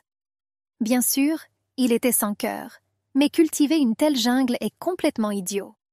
Sa robe jaune et son parapluie rose commençaient déjà à se salir, ce qui provoquait encore plus d'indignation face à la situation. Lure ne pouvait plus se contrôler. La peur apparut sur son visage. Elle ne voulait pas rester dans cette jungle pour le reste de ses jours. Ce n'était pas drôle du tout. La jeune fille se reprocha de ne pas avoir emmené la servante avec elle. Une dame comme elle ne mérite pas de se promener seule. Cependant, il était trop tard. Bien que cela n'arrive pas pour la première fois, Lure a particulièrement péché ainsi dans son enfance. Des souvenirs de cette époque lui traversèrent l'esprit. Elle courait souvent en ville pour prendre une collation, arrivait toute mouillée, mais elle s'amusait. Et elle ne se souciait pas du tout qu'il s'inquiète pour elle et qu'elle soit recherchée. Puis le père l'a découvert et a assigné sa fille à résidence. Bien sûr, cela a bouleversé Lure, mais très vite, elle a tout répété. Aujourd'hui, elle se souvenait de Calix, à propos de ses propos. Après tout, il a dit qu'il l'aimait telle qu'elle estimait si elle le voulait là maintenant. La dame se souvint de son image. Des yeux bleus comme l'océan réapparurent dans mon imagination. Un sourire éclatant et la silhouette d'un être cher. Son cher fiancé, le meilleur. Elle ne peut pas se passer de lui. Lure veut le rencontrer bientôt. Elle l'aime et veut qu'il la serre fort dans ses bras. Ce sont tous ses rêves. Lui seul peut devenir son mari, lui seul peut l'aimer. Soudain, la jeune fille entendit une voix. Ils l'ont appelée. Le bruit venait de derrière. Un homme se tenait derrière elle. Elle se tourna brusquement et ne parvint pas à croire ce qu'elle voyait. Soudain, les yeux de la jeune fille s'illuminèrent de bonheur. Et ce n'est pas du tout surprenant, puisque Calix la regardait. Son amant, auquel elle venait de penser. N'est-ce pas le destin? Mais elle fut vite déçue. Malheureusement, elle pensait seulement que c'était Calix. Le prince lui parla et vint d'ailleurs accompagné d'un domestique. La jeune fille se ressaisit rapidement et salua gentiment le prince. Au lieu de cela, il a demandé à être simplement appelé Eddie. Il demanda si Lady Eckley était venue rencontrer le duc de Rochester, car il n'avait parlé que d'elle tout au long de la réunion. Il l'a dit avec un sourire, mais Lure n'a pas aimé le ton de la conversation. Cependant, les paroles concernant Calix la bouleversèrent. C'était trop important et très gentil pour elle. Mais tous ses sentiments furent rapidement interrompus par le prince, qui déclara que tous les sentiments des jeunes passeraient rapidement. D'autant plus que les hommes tombent souvent amoureux des autres. Si Calix blesse le cœur de Lure, elle aura toujours une option de secours. Le prince a touché la dame et a confirmé ses suppositions sur sa candidature. Cette scène fut rapidement interrompue par la voix du serviteur du prince. Son assistant lui dit qu'il était temps pour eux de retourner à la salle de réunion, car la pause touchait à sa fin. Bien sûr, cela n'a pas impressionné le prince, mais l'assistant avait effectivement raison. Finalement, il dit qu'il attendrait Lady Lure en toutes circonstances et à tout moment. En plus, toujours. Elle a été surprise et impressionnée, mais pas de manière agréable. Alors que les hommes s'éloignaient, Lure a dit à haute voix qu'elle était dégoûtée par cela. Elle ne ressentait rien pour le prince et commençait même à le haïr. Pendant une seconde, j'ai pensé à ceux qui venaient de se passer. Elle n'aimait pas cette scène et le seul avantage ici était qu'elle connaissait enfin la sortie de la jungle du jardin. En fait, elle les suivit pour sortir du jardin, car cela lui semblait déjà être un piège. Quelques minutes plus tard, Lure apparut derrière un buisson. Elle regardait quelque part avec intérêt. Son regard était dirigé vers la sortie. Oui, en effet, elle s'en est finalement sortie.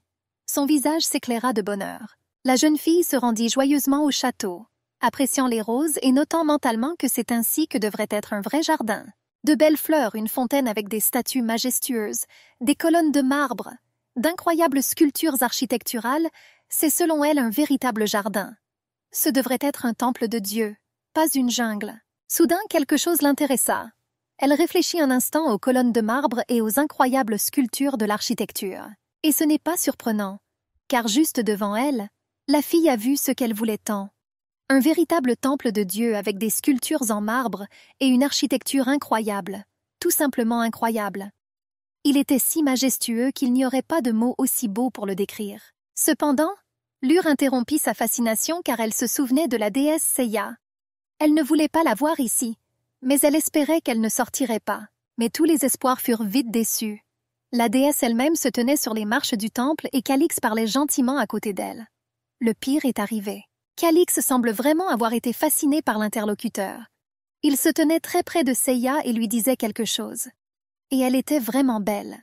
Une robe blanche comme neige avec une bretelle dorée mettait magnifiquement en valeur sa silhouette.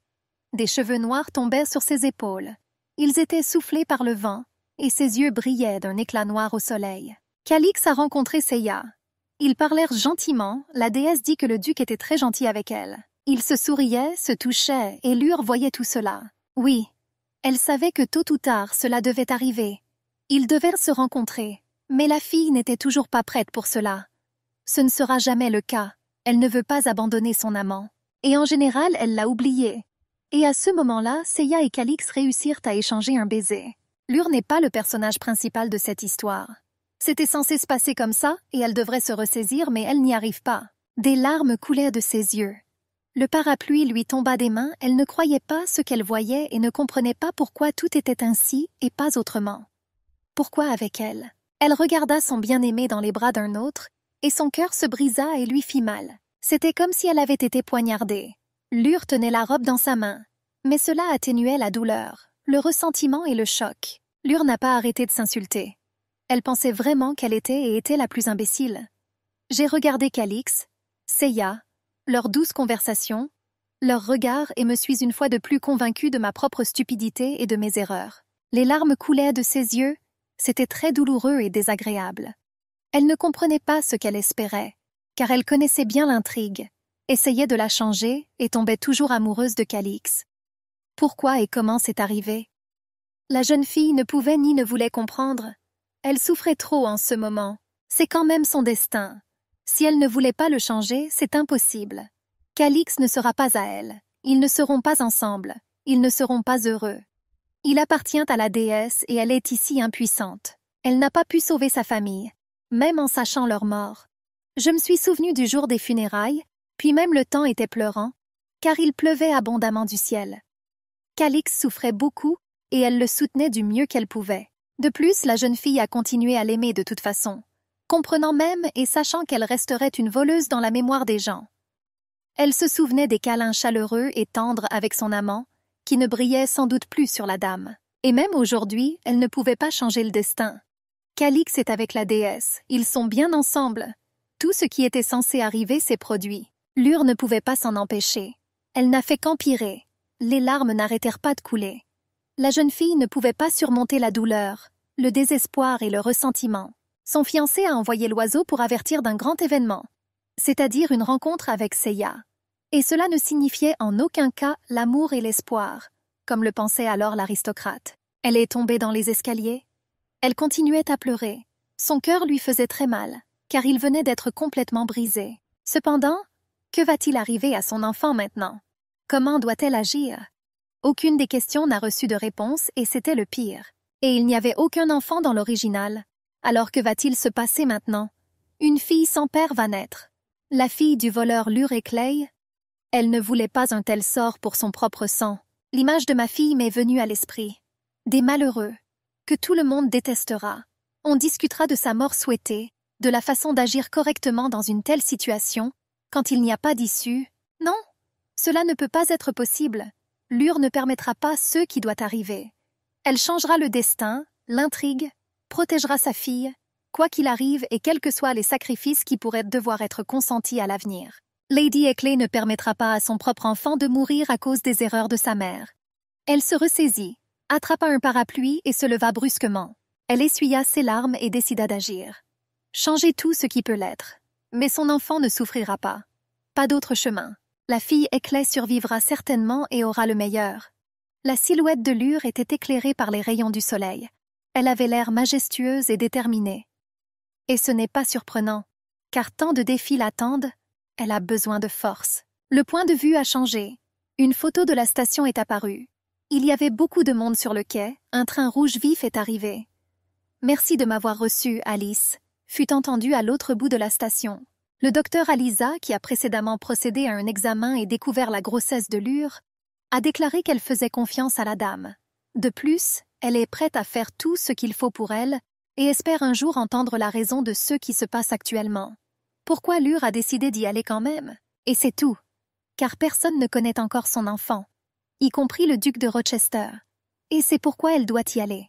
C'est la seule chance de changer le destin et de sauver la vie de l'enfant. C'est le monde à l'intérieur du roman. Elle sait qu'elle deviendra une voleuse à l'avenir, mais elle ne le permettra pas. Faites tout votre possible pour changer l'intrigue. Une fin malheureuse l'attend, non! Cela ne peut pas arriver. Malgré le fait que des images de Calix et Seiya s'étreignant lui vinrent à l'esprit, elle se ressaisit et ne laissa pas cela la déranger. Elle se demandait seulement si un jour viendrait où elle parlerait à quelqu'un de son malheureux sort. Cependant, les pensées de Lure furent rapidement interrompues par Alice. Elle était préoccupée par son état et lui a demandé si elle pouvait l'entendre. Lady Eclair continuait d'écouter le docteur, mais elle a parlé de l'île de Jula, où l'aristocrate allait se rendre. On l'appelait aussi la fin du monde. Il y a des vents très forts et des pluies souvent torrentielles. Bref, la météo n'est en aucun cas favorable. Des voleurs et des pirates y vivent. Alice a demandé si Lure était sûre de vouloir vivre là-bas, mais elle répondit par l'affirmative, en tenant fermement la valise dans ses mains. Même si le médecin n'aimait pas cette décision de Lady Eclair, elle comprit qu'il ne servait à rien de refuser, car de toute façon, elle n'écouterait pas. Elle n'a pas le choix et il faut le comprendre. Lure pensait toujours en silence au fait qu'elle devrait disparaître sans laisser de traces, car elle ne pouvait pas changer son propre destin, et c'est maintenant la seule façon d'améliorer sa situation, d'éviter la mort de l'enfant et d'elle-même. Si elle quitte sa ville natale pour une ville qui n'est pas mentionnée dans le roman, elle n'aura aucune raison de s'inquiéter pour sa propre vie. Et c'est la seule façon de changer quelque chose. Le train attendait déjà les passagers. Alice a oublié de dire quelque chose à l'aristocrate. Il s'avère qu'elle a contacté une amie qui vit dans cette région et qu'elle s'est mise d'accord sur quelque chose. Elle l'a dit avec un sourire. Un ami aidera Lure. Il est très gentil et sera là. La jeune fille était très reconnaissante envers le médecin. Cependant, elle a exprimé sa gratitude et a déclaré que tout le monde voudrait aider une si belle dame. Éclé en fut très réconfortée. Alice a dit que sa patiente est la personne la plus gentille du monde et qu'elle est très heureuse de pouvoir l'aider. Je l'ai touchée et je l'ai serrée dans mes bras. Les filles ont échangé des phrases amusantes de manière amicale. Après cela, le médecin a proposé d'acheter des crêpes Lure qui étaient vendues à l'entrée de la gare. L'aristocrate a accepté, car elle avait très faim. Alice partit rapidement chercher de la nourriture, disant qu'elle reviendrait bientôt. En chemin, elle a appelé Lady Eckley pour lui faire savoir si elle était harcelée. Cela fit rire la jeune fille, mais elle fit un signe de tête affirmatif à son amie qui alla chercher la crêpe. Mais toujours d'accord avec Alisa. Il y avait beaucoup de monde à la gare et quelqu'un pouvait avoir de mauvaises intentions. Elle a mis un chapeau et un foulard pour se couvrir le visage. Cependant, tout le monde la regardait très étrangement. Et cela a alarmé Lady Eckley. Elle ne comprenait pas s'il avait l'air trop méfiant ou quelle était la raison d'un tel comportement humain. Son père et son frère ne savent rien du départ. Et ils ne le découvriront que la nuit. C'est pourquoi ils n'ont définitivement pas déposé de mandat de perquisition. La jeune fille s'est souvenue de ses proches. Elle se sentait mal de ne leur avoir laissé qu'une lettre et de ne pas avoir parlé en personne. C'était une erreur, mais c'était en même temps le seul moyen de sortir de cette situation. L'aristocrate a également rappelé l'image de son amant. Elle était vraiment désolée de laisser Calix comme ça. Ce câlin, son sourire, son regard bleu lui manqueront. Elle devrait le détester, mais elle ne le peut pas. C'est ainsi que le destin s'est déroulé, des larmes coulaient des yeux de la jeune fille. Elle était reconnaissante envers Calix de l'avoir aimé pendant tout ce temps. Pour sa gentillesse et tout ce qu'il a fait. Soudain, Lure l'aperçut dans la foule. Oui, Calix était au poste. Mais qu'a-t-il oublié ici? Cela a effrayé la fille, parce que ça n'aurait pas dû se passer comme ça. Mais est-il venu pour elle? Mais comment est-ce possible et où l'a-t-il découvert? Mais Calix ne vit pas sa bien-aimée dans la foule. Au lieu de cela, les gens murmuraient que les gens ordinaires comme eux ne valaient rien.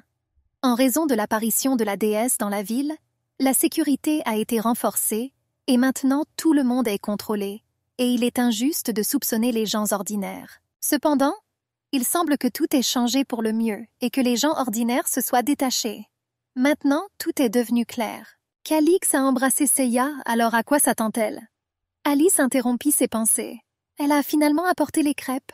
Lady Eckley alla rapidement à la rencontre de son amie. Mais soudain, un homme la poussa, la faisant presque tomber. Même le chapeau a volé au sol. Alice était indignée par une telle grossièreté et s'inquiétait de savoir si tout allait bien avec la maîtresse. Cet homme ne s'est même pas excusé et c'est terrible. Cependant, Lure a rapidement levé son chapeau et a répondu qu'elle allait bien. Elle veut monter dans le train le plus tôt possible. Cependant, à un moment donné, l'inattendu s'est produit. Les yeux de Lure s'écarquillèrent. Son chapeau volait dans les airs. Elle a essayé de l'attraper, mais rien n'a fonctionné. Et puis Calix se tenait devant elle. Elle était engourdie. Cela ne faisait définitivement pas partie de ses plans. Bien-Aimé se demandait ce qu'elle faisait ici. Ils rencontrèrent leurs regards. Le visage de Lure était ruisselant de sueur. Tout allait mal tourner et quelque chose de terrible pourrait arriver maintenant. Nous avons fini de patrouiller la gare, nous partons. A-t-on entendu depuis la gare? Le train rouge était toujours debout et attendait son heure de départ. Calix a ordonné aux gardes de faire leurs valises et de quitter le poste si les gardes vérifiaient tout. Il a été écouté et on lui a ordonné de faire ce qui lui était dit. Calix n'aimait pas le fait que tout le pays soit nerveux à cause d'une déesse. Il était fatigué et toutes ces patrouilles et mesures inutiles l'ennuyaient. En fait, tout à coup, il aperçut Lure. Et cela l'a beaucoup surpris, car que faisait-elle à la gare? Sa bien-aimée se tenait sur l'estrade, même sans chapeau. Il gisait à proximité, c'est-à-dire que c'est déjà un mauvais signe. Calix commença à s'inquiéter de la tournure des événements. Il n'a rien compris, mais toutes les énigmes dans sa tête se sont rapidement réunies. Le jeune homme comprit que sa dame voulait y aller, mais il fallait comprendre cette situation. Par conséquent, pour appeler la fille, il a utilisé un peu de magie. Il rapprocha son chapeau de lui, et donc d'elle-même. Le désespoir brillait dans les yeux bleus des garçons. Ils ne pouvaient pas croire que son amant veuille partir et le laisser tranquille. Ils rencontrèrent leurs regards. Lure était surpris et effrayé. Elle n'a visiblement pas aimé cette rencontre. Calix a demandé à la fille ce qu'elle faisait ici. Mais elle ne trouvait toujours pas les mots. Le train commença à signaler son départ rapide. Les passagers ont été invités à prendre place. Lure se rendit compte qu'il pourrait lui manquer, et cela ne faisait certainement pas partie des plans. Elle a donc pris la décision folle de s'enfuir. Elle a crié à Alice de courir et les filles se sont rapidement enfuies de Calix. Lady Éclair prit la main de son amie, tenta de l'accélérer. Les crêpes lui tombèrent des mains, mais cela ne la dérangea pas. Alice ne comprenait pas ce qui se passait, mais elle n'avait pas le temps pour cela. Les filles ont dû courir. Calix, réalisant ce qui s'était passé, suivit également les filles. Il cria le nom de sa bien-aimée et cria après elle. S'il monte dans le train, la magie bloquera la porte. Alice comprit et commença à aider Lure à franchir la porte du train. Si les filles s'étaient arrêtées juste un instant, Calix les aurait arrêtées. Mais il n'en eut pas le temps d'une fraction de seconde. Le garçon toucha la porte, mais il était trop tard. Ils sont bloqués. Calix a crié par la fenêtre d'ouvrir la porte, mais personne n'a écouté. Ce n'était plus possible. Le cœur de Lure se serra et ça lui fit mal. Elle regarda son amant et lui demanda pardon en larmes. La jeune fille a dit qu'elle voulait rompre les fiançailles. Cela a finalement surpris et blessé son fiancé. Le jeune homme ne comprit pas ce qu'elle disait et supplia d'ouvrir la porte. Mais tout cela fut en vain. Il a crié et a exigé qu'on ouvre la porte. Il a commencé à se mettre en colère, mais cela ne servait à rien. Lady Ackley a regardé cette scène et cela est devenu encore plus douloureux pour elle. Elle a pleuré. Alice a pleuré aussi. Elle a demandé à l'oublier. La jeune fille tourna le dos à la porte et essaya de calmer ses sentiments. Un ami qui se trouvait à proximité l'a aidée. L'infirme sur la plateforme continuait de faire rage. Il serra les dents de colère. Il a crié qu'il ne laisserait partir sa bien-aimée sous aucun prétexte. Ses émotions ne se sont pas arrêtées et ne se sont pas calmées. Le jeune homme a continué à parler du fait que lui et Lure sont liés par le destin. La jeune fille devrait être surprise par son comportement. Lady Éclair a répondu que ce sont ses paroles. Et il a en fait embrassé une autre femme. Calix lui-même l'a trahi, c'est donc sa faute. C'est lui qui lui parlait gentiment, lui souriait gentiment et la serrait tendrement dans ses bras. Cette scène réapparut dans la tête de la jeune fille. Lure a dit qu'elle avait été blessée et que Calix avait mal agi. La jeune fille a dit qu'elle ne savait rien de ses sentiments. Tout cela est faux et ils devraient se séparer, même sans regarder quoi que ce soit, ni les paroles de Calix ni ses actes. Il a déjà rencontré son destin, malgré les paroles sur la protection de Lure toujours. À leur douce étreinte. Elle est tombée amoureuse de lui et il ne connaissait toujours pas et ne comprenait pas ses sentiments. Calix criait toujours qu'il ne comprenait pas sa bien-aimée. Il a crié qu'il ne pouvait pas se passer d'elle. Elle pleurait, serrait les poings jusqu'au sang. Elle m'a demandé d'en finir parce que je n'en pouvais plus. Le jeune homme a demandé de ne pas lui briser le cœur. Et soudain, quelque chose d'étrange s'est produit. Lure a crié à son ex-fiancé de ne pas prétendre qu'il était amoureux d'elle. Elle savait qu'il voulait se débarrasser d'elle. Alice n'était plus une blague. Lady Éclair a supplié en larmes Calix de la laisser partir, car ce serait bien et mieux ainsi. La jeune fille n'arrêtait pas de pleurer et de demander à l'oublier. Elle souffrait et était désagréable. Elle souhaitait une vie heureuse avec la déesse. Calix ne parvenait pas à croire ce qui se passait. Le garçon a crié d'attendre, car il ne comprenait pas ce que voulait dire sa bien-aimée. Il a frappé la porte du train avec son poing et a demandé à l'ouvrir. Mais tous ses efforts furent vains. Le train a quitté le quai et le garçon s'est retrouvé seul avec de nombreuses questions sans réponse. Dans le train, Alice essaya de calmer Lure. La jeune fille tomba et pleura amèrement. L'amie a serré la dame dans ses bras. Elle m'a demandé de me ressaisir et m'a prononcé des mots d'encouragement. Cependant, tout cela fut en vain. Au lieu de cela, Calix était toujours debout à la gare. Il ne savait pas ce que Lure voulait dire. Un jour de plus, et elle aurait pu être à lui. Mais les choses se sont passées très différemment. Il aurait dû l'épouser plus tôt. Encore quelques jours et elle serait restée pour toujours dans sa cage. Mais maintenant, tout a changé. Et c'est la pire chose qui puisse m'arriver. Calix ne pouvait pas croire que son épouse s'était enfuie. Le duc rassembla tous les patrouilleurs.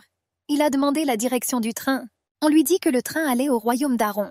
Calix serra les poings et donna l'ordre de poursuivre la jeune fille. Il a également indiqué le nombre de points de contrôle à chaque gare. Ils doivent trouver une jeune fille aux cheveux roses. Trouvez-le et conduisez-le. Tous les patrouilleurs furent surpris, mais l'ordre de l'aristocrate ne fut pas discuté. De plus, Calix a posé une autre condition. La fille doit être entière et en bonne santé. Les gardes étaient confus, et Calix m'a déclaré silencieusement qu'il ne se rendrait à Eydelure sous aucun prétexte. Peu importe où elle ira, où et avec qui elle vivra. Il les trouvera certainement. Pendant ce temps, le train rouge avançait de plus en plus loin. Alors que Lur était assis dans le compartiment, Calix promit qu'il la retrouverait, peu importe le nombre d'années écoulées. La raison est simple. Cela lui appartient. Sa main était emmêlée par un fil rose invisible qui se trouvait également sur la main de Calix. Il y avait une belle maison au bord de la mer avec une vue panoramique sur le phare.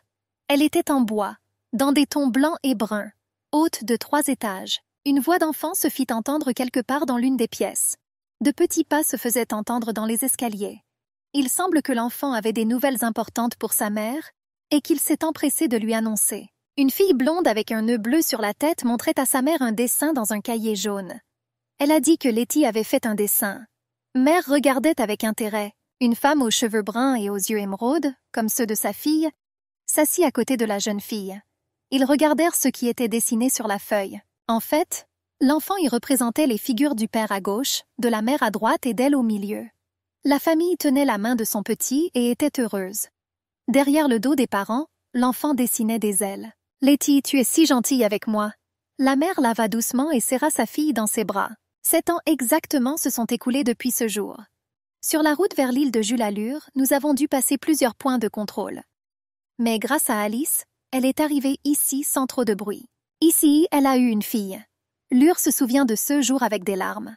L'enfant prenait les meilleurs traits d'elle et de Calix et était incroyablement belle. La fille s'appelait Laetitia.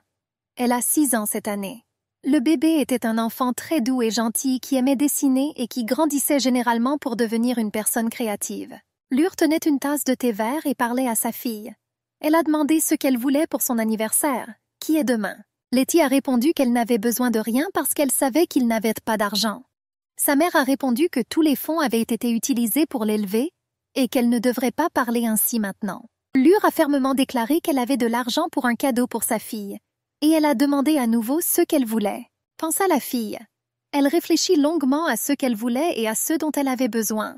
La petite fille répondit qu'elle serait très heureuse si sa mère portait une belle robe et avait les cheveux attachés. Letty a dit que si Lur se promenait tout le temps dans cette horrible robe, elle n'aimerait pas ça. Elle veut que sa mère soit heureuse et belle.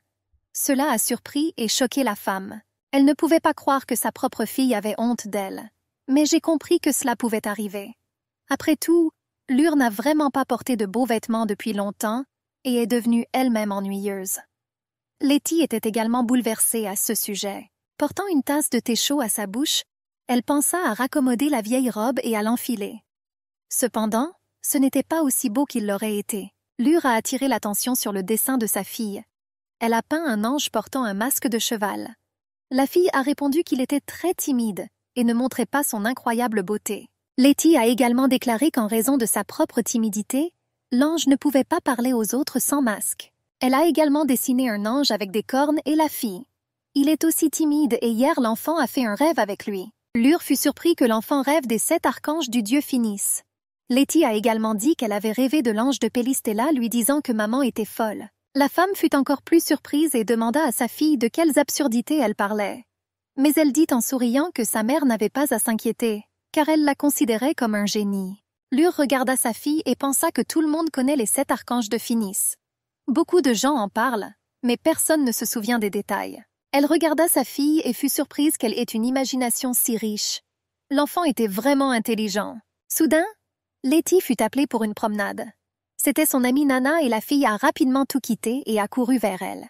Mais avant cela, elle a demandé la permission à sa mère, a posé une tasse de thé sur la table et lui a dit qu'elle serait de retour à 5 heures du soir. Lur a demandé à sa fille de porter un kilt au kias, où des inconnus l'approcheraient, et de ne pas courir loin. La femme était surprise que son enfant soit si actif et soit capable de se faire des amis malgré le fait qu'elle passait tout son temps seule avec elle.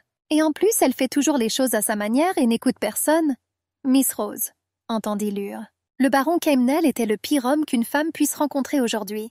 Mais il était trop tard pour exprimer son mécontentement. L'homme toucha le visage de Lur et dit que ses haches étaient aussi belles que des émeraudes. Elle lui a demandé de partir. Keimnel se demanda si Lur était seule dans la maison et jeta un coup d'œil aux étagères contenant diverses canettes et bouteilles. Lur a répondu que son père et Will étaient allés travailler et qu'elle était donc seule. L'invité a apprécié. Il entra dans la pièce et ôta son chapeau.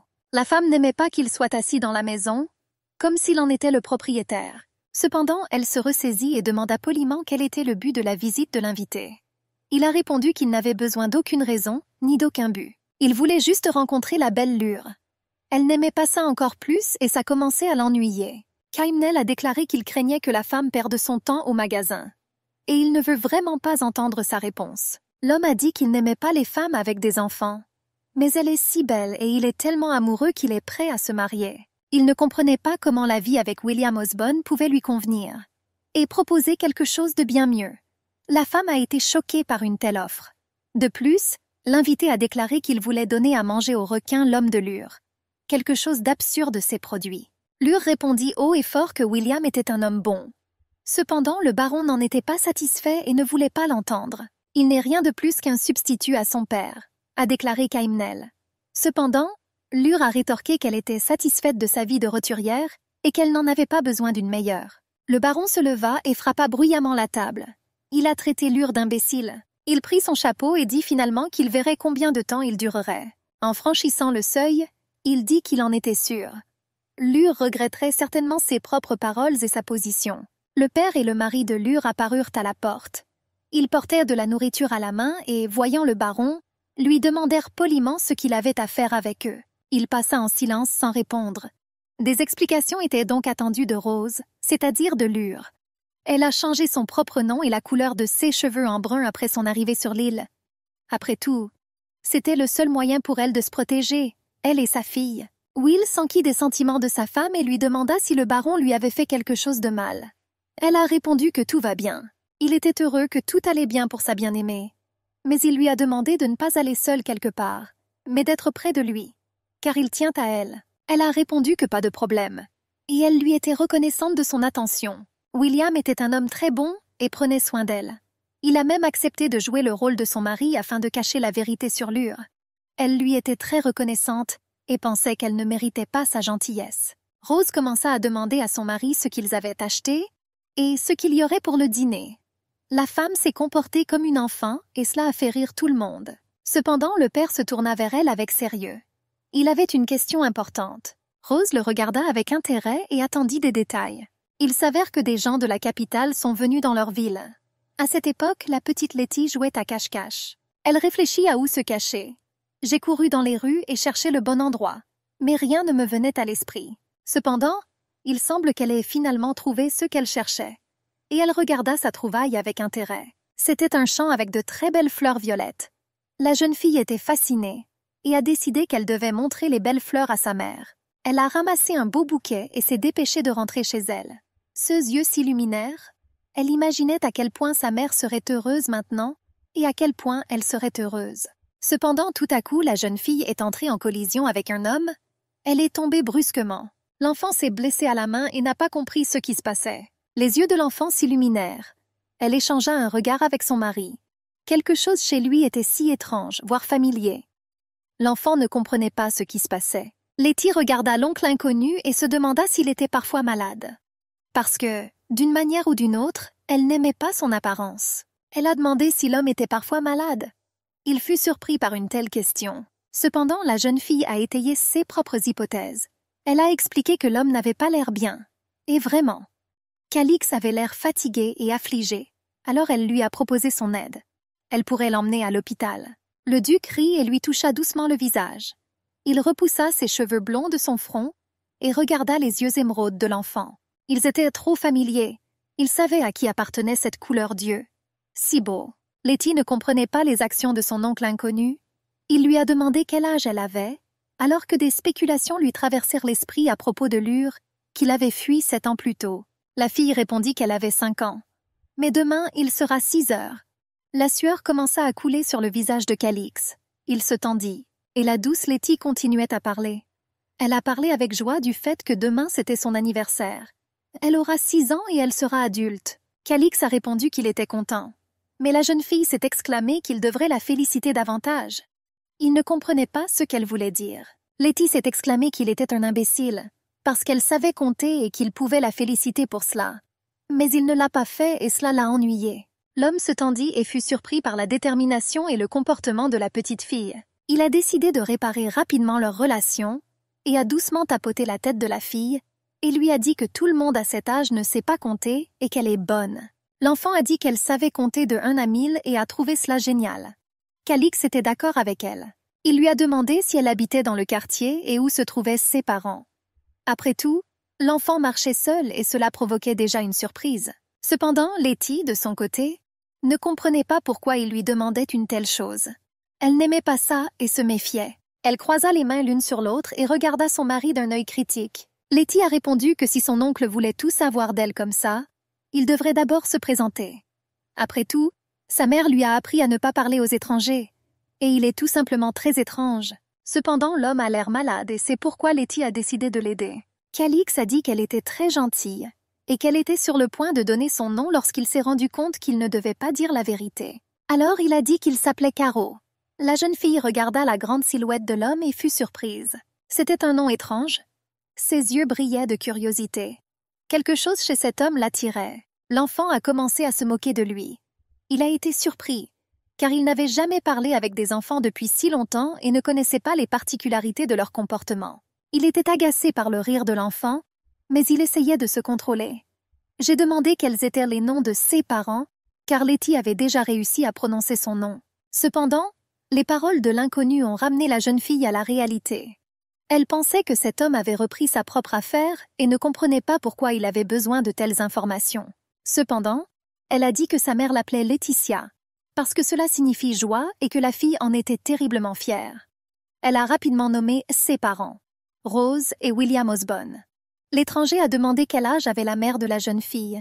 Elle demanda à nouveau pourquoi il devait savoir cela. L'homme semblait de plus en plus méfiant aux yeux de la jeune fille. Letty interrompit la conversation et décida de partir. Elle a dit qu'elle n'aimait pas parler à son oncle. Cependant, il a crié d'attendre. Il tendit la main pour arrêter l'enfant. Mais la jeune fille lui montra où se trouvait l'hôpital, lui souhaita du succès et s'enfuit rapidement. Calix se demandait s'il devait la suivre ou rester sur place.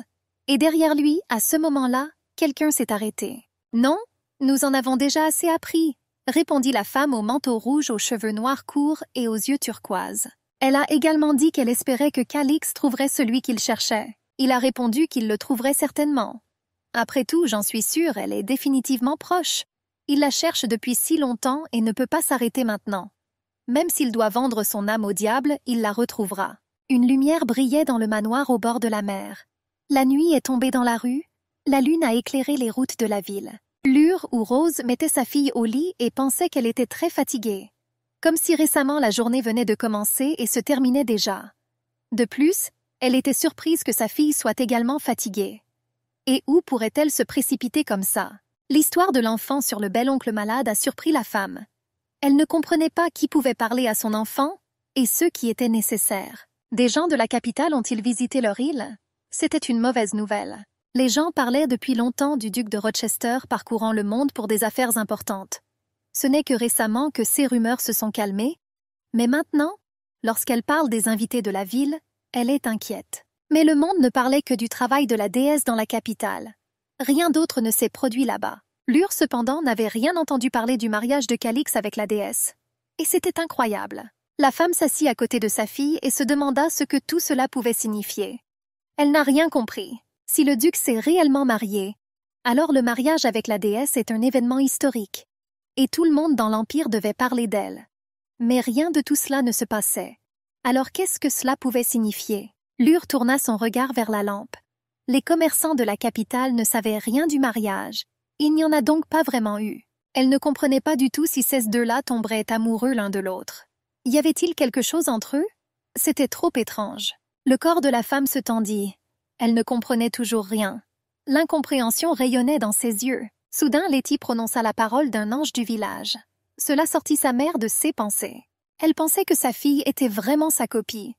Après tout, même dans un rêve, ne vous comportez pas calmement. L'enfant se tourna d'un côté à l'autre. Lure continuait à réfléchir. Elle a décidé qu'elle devrait oublier Calix et sa vie. Cela ne la concerne pas. Tous ses rêves concernaient un avenir meilleur pour Letty. C'était la seule chose qui l'intéressait et c'était la seule chose qui l'inquiétait. Elle embrassa la jeune fille sur le front. Elle était son seul sens dans la vie. L'horloge sonna minuit. Maman a félicité son enfant pour ses vacances. Ils passeront une excellente journée demain. La nuit noire est déjà tombée sur la ville. Toutes les maisons étaient dans le noir. Seule la lumière réfléchie par le phare. Une cloche sonna à la porte d'une pièce. Quelqu'un entra dans la pièce. Le jeune homme demanda de quoi les visiteurs de son établissement avaient besoin à une heure aussi tardive. C'était Lure. Elle est venue chercher un cadeau pour sa fille pendant qu'elle dormait.